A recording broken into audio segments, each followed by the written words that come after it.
Hello friends, ನಮಸ್ತೆ. Welcome back to Neelu cooking.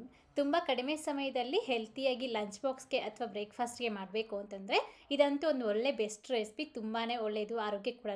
ಕರ್ಬೇವಿನ ಸೊಪ್ಪನ್ನ ಉಪಯೋಗಿಸ್ಕೊಂಡು ತುಂಬ ರುಚಿಯಾಗಿ ಈ ಕರ್ಬೇವಿನ ಸೊಪ್ಪಿನಲ್ಲಿ ಮಸಾಲೆ ಚಿತ್ರಾನ್ನ ಹೇಗೆ ಮಾಡ್ಕೊಳ್ಳೋದು ಅಂತ ಇವತ್ತಿನ ವಿಡಿಯೋದಲ್ಲಿ ನಾನು ನಿಮಗೆ ತೋರಿಸ್ಕೊಡ್ತಾ ಇದ್ದೀನಿ. ಯಾರು ಬೇಕಾದರೂ ಸಹ ಇದನ್ನು ಮಾಡ್ಕೊಳ್ಬೋದು. ಅಷ್ಟೇ ಅಲ್ಲ, ಇದಕ್ಕೆ ನಾವು ಈರುಳ್ಳಿ, ಬೆಳ್ಳುಳ್ಳಿ, ಟೊಮೊಟೊ ಇಂಥದ್ದೆಲ್ಲ ಉಪಯೋಗಿಸ್ತಿಲ್ಲ.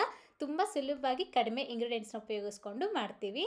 ಈಗ ನಾವು ಫಸ್ಟು ಸ್ವಲ್ಪ ಮಸಾಲೆನ ರುಬ್ಕೊಳ್ಬೇಕು. ಹಾಗಾಗಿ ಈ ರೀತಿ ಒಂದು ಕಡಾಯಿನಲ್ಲಿ 1 ಟೇಬಲ್ ಸ್ಪೂನ್ ಆಗುವಷ್ಟು ಎಣ್ಣೆಗೆ 1 ಟೇಬಲ್ ಸ್ಪೂನ್ ಆಗುವಷ್ಟು ಕಡಲೆಬೇಳೆ, 1 ಟೇಬಲ್ ಸ್ಪೂನ್ ಆಗುವಷ್ಟು ಉದ್ದಿನಬೇಳೆ, ಒಂದು 10 ಮೆಣಸು, ಒಂದು ಅರ್ಧ ಇಂಚ್ ಆಗುವಷ್ಟು ಚಕ್ಕೆ ಚಿಕ್ಕದು, ಮತ್ತು ಒಂದು 4 ಲವಂಗ, ಅದೇ ರೀತಿ ಒಂದು ಅರ್ಧ ಟೀ ಸ್ಪೂನ್ ಆಗುವಷ್ಟು ಜೀರಿಗೆ, ಮತ್ತು ಒಂದು 3 ಒಣಗಿದ ಮೆಣಸಿನ್ಕಾಯಿ, ಮತ್ತು ನಾವು ಹಸಿಮೆಣಸಿನ್ಕಾಯಿ ಕೂಡ ಹಾಕ್ಕೊಳ್ತೀವಿ. ಹಾಗಾಗಿ ಸ್ವಲ್ಪ ಕಡಿಮೆ ಹಾಕ್ಕೊಳ್ಬೇಕು.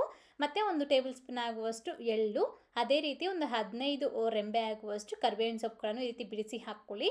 ಆದಷ್ಟು ಫ್ರೆಶ್ ಆಗಿರೋ ಕರಿಬೇವಿನ ಸೊಪ್ಪನ್ನ ತೊಗೊಳ್ಳಿ, ಟೇಸ್ಟ್ ಚೆನ್ನಾಗಿರುತ್ತೆ. ಅದೇ ರೀತಿ ನಾಟಿ ಸೊಪ್ಪನ್ನ ತೊಗೊಂಡ್ರೆ ಇನ್ನೂ ರುಚಿಯಾಗಿ ಟೇಸ್ಟ್ ಅನ್ನೋದು ಬರುತ್ತೆ. ಹೀಗಿದೆಲ್ಲನೂ ಸಹ ಕಡಿಮೆ ಊರಿನಲ್ಲಿ ಚೆನ್ನಾಗಿ ಗರಿಗರಿಯಾಗೋವರೆಗೂ ನಾವು ಇದನ್ನು ಫ್ರೈ ಮಾಡ್ಕೊಳ್ಬೇಕಾಗತ್ತೆ.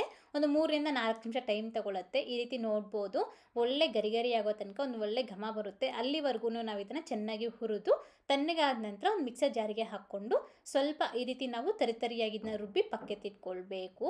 ಆನಂತರ ಈ ರೀತಿ ಚಿತ್ರಾನ್ನ ಮಾಡ್ಕೊಳ್ಳೋದಕ್ಕೆ ಒಂದು ಕಡಾಯಿನಲ್ಲಿ 3 ಟೇಬಲ್ ಸ್ಪೂನ್ ಆಗುವಷ್ಟು ಎಣ್ಣೆಗೆ ಒಂದು ಅರ್ಧ ಟೀ ಸ್ಪೂನ್ ಆಗುವಷ್ಟು ಸಾಸಿವೆ ಕಾಳು ಹಾಕ್ಕೊಂಡು ಸಿರಿದಾದ ನಂತರ ಇದಕ್ಕೆ ಒಂದು ಹಿಡಿಯಾಗುವಷ್ಟು ಕಡಲೆ ಬೀಜ ಕೂಡ ಹಾಕ್ಕೊಂಡು ಗರಿ ಆಗುವವರೆಗೂ ಕಡಿಮೆ ಉರಿನಲ್ಲಿ ಫ್ರೈ ಮಾಡ್ಕೊಳ್ಳಿ.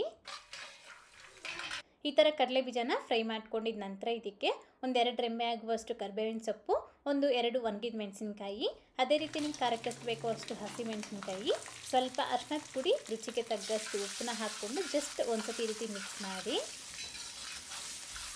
ಈ ರೀತಿ ಆ ಕರಿಬೇವಿನ ಸೊಪ್ಪು ಗರಿ ಆಗೋವರೆಗೂ ಫ್ರೈ ಮಾಡಿಬಿಟ್ಟು ಮತ್ತೆ ಇದಕ್ಕೆ ನಾವು ಫಸ್ಟೇ ಗ್ರೈಂಡ್ ಮಾಡಿ ಇಟ್ಕೊಂಡಿದ್ವಲ್ಲ ಈ ಕರಿಬೇವಿನ ಸೊಪ್ಪಿನ ಮಸಾಲೆ ಅದು ಕೂಡ ಹಾಕ್ಕೊಂಡು ಜಸ್ಟ್ ಈ ರೀತಿ ಒಂದ್ಸತಿ ನೀಟಾಗಿ ಮಿಕ್ಸ್ ಮಾಡ್ಕೊಂಡ್ಬಿಡಿ.